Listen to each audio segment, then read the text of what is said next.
Yo les amis, j'espère que vous allez tous très bien et je suis super content de vous retrouver pour une nouvelle analyse, 4ème épisode de notre mini-série. Et après avoir battu le meilleur 11 de Ligue 1, de Première Ligue puis de Bundesliga, on file aujourd'hui du côté de l'Espagne. C'est parti.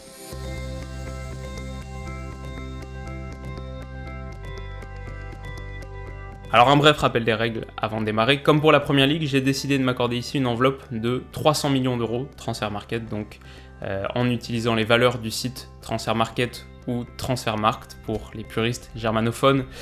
C'est des valeurs qui sont plus basses que la réalité sans doute, mais ça reste une contrainte qui est forte et intéressante.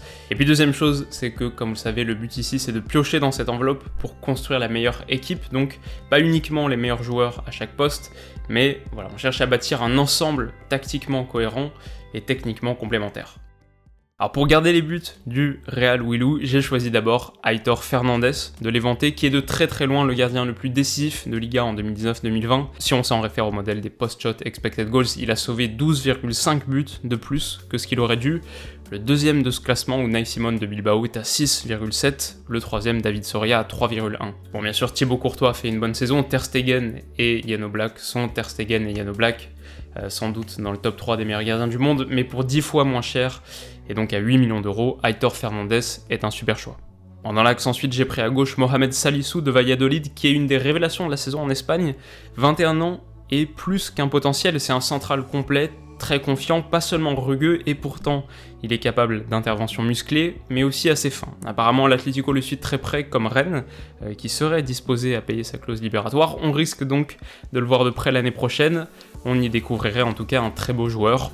Pour 12 millions d'euros, pas grand chose à dire, surtout lorsqu'épaulé et guidé par l'unique Sergio Ramos, que je fais jouer à droite parce que Salisu est gaucher, et c'est pas généralement son positionnement, c'est vrai, mais il y a déjà évolué par le passé, quelques fois en sélection espagnole par exemple, et puis franchement je suis pas très inquiet sur l'adaptation, en plus d'être un monstre d'expérience, un des plus grands centraux de l'histoire, il est aussi après tout droitier, donc ça devrait le faire. Puis Ramos, c'est pas qu'un stopper extraordinaire à 14,5 millions d'euros, c'est aussi 5 à 10 buts par saison, c'est surtout un leader vocal évident. D'ailleurs, je compte beaucoup sur son engagement pour tirer vers le haut Pervis Estupiñán à gauche, 22 ans, Emerson Royal à droite, 21 ans. Pour parler d'abord d'Estupiñán, là c'est une vraie belle affaire, équatorien prêté par Watford à Osasuna pour 2 saisons. Il a impressionné en 2019-2020 et peut se targuer de très belles stats, 3e joueur de Liga avec le plus de tacles réussis, derrière seulement Casemiro et Busquets, 3e joueur avec le plus d'interceptions, mais également 6e en progressive runs et 8e en joueur dribblé, 9e en progressive passeuse et 2e du championnat avec le plus de centres, donc impact défensif et offensif par le dribble ou la passe, tout y est, sans compter un bagage athlétique phénoménal et à l'évidence un très gros volume, parfait pour animer notre couloir gauche. C'est un peu la même idée à droite pour Emerson Royal du Betis, qui a pas seulement un nom très noble, mais c'est aussi nettement distingué cette saison, triplant sa valeur Transfermarkt en quelques mois, une première cape en sélection brésilienne en novembre.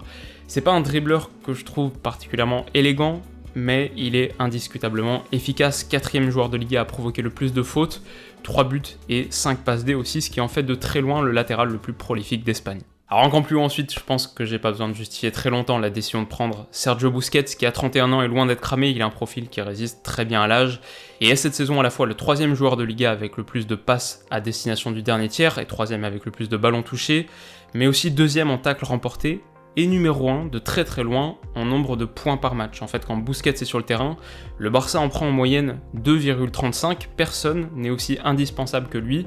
À mes yeux, personne n'est aussi élégant et rusé. Donc si tu veux avoir un 4-3-3 points de basse, t'as aucune raison de pas prendre Busquets à 28 millions seulement.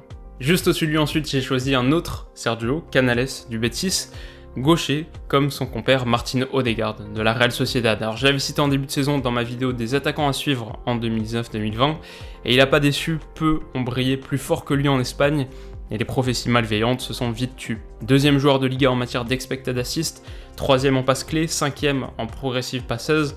Sa qualité de distribution fait des ravages, mais il a aussi un vrai coup de rein, et son sens de l'espace aiguisé lui permet de figurer au 4e rang des joueurs à avoir dribblé le plus de joueurs. Canales, lui, est un peu moins virevoltant, mais il est aussi très intelligent, techniquement mature. À 29 ans et après s'être relevé de 3 blessures au ligament croisé en début de carrière, c'est un monstre mental.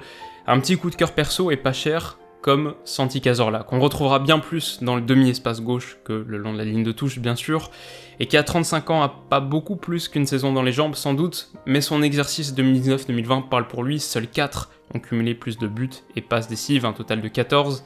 Il y a des joueurs comme ça dont on s'explique pas la longévité, mais Santi l'Éternel est toujours capable de miracles. Et son prix réduit nous offre d'ailleurs la possibilité de prendre en pointe Karim Benzema, deuxième meilleur buteur de Liga avec 14 réalisations, 6 passes décisives aussi. Au cœur d'un secteur offensif extrêmement fluide, il nous faut un neuf mobile et altruiste capable de dézonner. Pour 32 millions, difficile de faire mieux que Karim, auquel il reste encore au moins une bonne année. Et donc enfin, vous l'avez peut-être ressenti, mais s'il nous reste à l'heure de faire notre dernier choix plus de 100 millions d'euros, c'est pour une bonne raison, et cette raison s'appelle évidemment Lionel Messi. Meilleur buteur et meilleur passeur de Liga, 19+12, numéro 1 en dribble réussi et presque 2 fois plus là que son dauphin, numéro 1 en XG, numéro 1 en XA, les chiffres ne disent qu'une partie du génie, personne n'est plus grand que lui. Alors pour parler un peu de ce 11 maintenant, pour éclairer les dynamiques collectives notamment, la première chose à souligner c'est que c'était une équipe super intéressante à construire parce que le fait d'allouer plus d'un tiers du budget à un seul joueur, c'est pas quelque chose que j'avais fait avant, c'est pas quelque chose que j'avais fait sur les épisodes précédents et ça demande forcément d'ajuster la réflexion. Donc ça c'est le premier point. Deuxième chose, c'est que en Angleterre j'avais essayé de composer un 11 plutôt hybride avec une salle des machines dans l'entrejeu, un peu comme Liverpool. En Allemagne, j'avais surtout misé sur la complémentarité Gladbach-Leipzig pour faire un bloc qui presse très très haut et dès la perte de balle. Ici, à nouveau, donc en Espagne, j'ai voulu respecter l'identité locale, j'ai voulu respecter les traditions footballistiques et j'ai misé sur un 11 très très technique qui aura vocation à dominer la possession. Et donc à ce titre, par exemple, tous mes joueurs offensifs sont des joueurs dont la vision du jeu et la qualité de passe sont à 9 ou 10 sur 10. C'est le cas de Canales, c'est le cas d'Odegaard, c'est le cas de Cazorla, c'est le cas de Benzema et c'est le cas de Messi qui est évidemment quelque part le virtuose du 11 capable de jouer hors partition. Si on file la métaphore, on peut estimer que Busquets, 11 sur 10 dans les deux catégories citées, fait un chef d'orchestre plus que correct. Alors avec l'âge du trio de devant et le profil de mes milieux, je pense qu'on peut s'attendre à souffrir si on concède de trop longues séquences de jeu à l'adversaire. Je pense qu'on peut souffrir aussi en cas de transition défensive, donc l'objectif ce sera de minimiser les efforts en les faisant dès la perte de balle et le plus haut possible. Ce sera aussi de défendre, lorsqu'on défend, ce sera de défendre avec ballon. Alors l'idée c'est pas non plus de développer une possession stérile, c'est pas d'avoir ce tiki-taka que Guardiola lui-même dénonce d'ailleurs.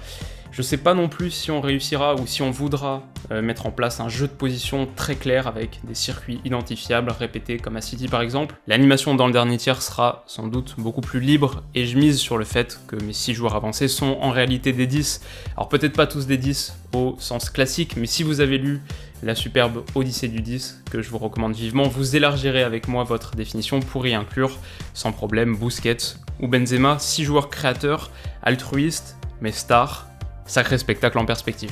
Alors j'ai tenté ensuite de créer des paires qui soient complémentaires ou intéressantes pour d'autres raisons. Je pense qu'il y a par exemple une vraie dynamique de mentorat à construire entre Lionel Messi et Martin Odegaard qui n'ont pas tout à fait le même profil, mais qui se retrouvent souvent dans les mêmes zones et qui sont après tout des joueurs de différence décisifs. À 35 ans, Santi Cazorla va nécessairement manquer de volume, c'est pour ça que la bombe Estupiñán dans le couloir me semble être un bon choix. Il peut couvrir du terrain pour deux et peut-être surtout amener de la largeur à un côté gauche qui va souvent chercher l'axe. J'avoue également que la perspective d'associer Léo à Karim est l'accomplissement d'un fantasme footballistique de longue date. Autre point que j'ai pas mentionné tout à l'heure, mais dans l'optique d'avoir un vrai monopole du ballon, Aitor Fernandez, un gardien qui sait relancer court, 8ème de Liga en distance moyenne de passe, 4ème de Liga à dégager le moins sur 6 mètres, c'est utile. On a aussi de l'expérience dans tous les secteurs, Ramos, Busquets, Messi, Benzema, à eux 4, c'est 24 titres de champion d'Espagne, mais on a aussi de la fraîcheur et des jeunes qui veulent aller le plus haut possible, Odegaard, Salisu, Emerson ont 21 ans, Pervis et Estupiñán en a 22, c'est un 11 qui est globalement plus âgé que les précédents et qui a bien sûr un parti pris très fort, celui de prendre Messi en premier lieu et d'ajuster en fonction, mais c'est à mon avis le seul 11 qu'on a bâti pour l'instant qui partirait nettement favori pour remporter le titre, et je pense qu'on risquerait d'y voir des étincelles, j'en suis très heureux. Alors dans mon esprit, il a jamais vraiment été question de faire sans Messi qui te gagne tout simplement trop de matchs, mais j'ai imaginé en revanche d'autres équilibres où j'aurais intégré par exemple, sans limite de prix, Renan Lodi de l'Atlético que j'adore, peut-être Reguilón également en arrière gauche. À droite, je pensais à Ander Kappa ou Daniel Vaz, et au centre à Robin Lenormand de la Real. Dans l'entrejeu, la belle saison de Yangel Herrera mérite distinction, mais il est plus souvent associé dans un milieu à 2. J'avais aussi pensé à Marc Roca, mais Busquets me paraissait essentiel. Un cran plus haut, j'avais coché sur ma liste Fede Valverde, Arthur, Nabil Fekir et surtout Mikel Merino qui a longtemps tenu la corde devant Canales, mais qui à mon avis convient moins à ce rôle de milieu avancé capable de tenir le ballon sur de longues phases. Puis en haut à gauche, Carrasco ou Oyarzabal auraient pu faire partie du Real Willu. En tout cas voilà les amis, j'espère que ce nouveau 11 vous aura plu. Il est un peu de retard par rapport au programme initial, c'est vrai, je voulais sortir mercredi, c'est ce que je disais sur Twitter, mais période assez particulière en ce moment, en fait on est assez proche, j'espère, on croise les doigts, mais on est assez proche d'un déménagement, on a trouvé un appart qui nous plaît bien, donc voilà, ça rythme un petit peu le quotidien en ce moment, ça risque de continuer à rythmer les prochaines semaines aussi, mais je vais faire le maximum, essayer de sortir le plus de vidéos possible quand même sur cette période, notamment par rapport au Mercato. J'ai bien envie de reprendre ma série que j'avais lancée l'été dernier sur le Mercato idéal de X et Y Club, donc préparez-vous à voir un petit peu de ça. Si cette vidéo vous a plu, n'hésitez pas non plus à mettre un petit like, ça m'aide toujours autant, à vous abonner à la chaîne si c'est pas encore fait, et puis de notre côté on se retrouve donc très vite, le plus vite possible. D'ici là comme d'habitude, prenez soin de vous, passez une excellente soirée, et puis on se dit à très vite, bisous.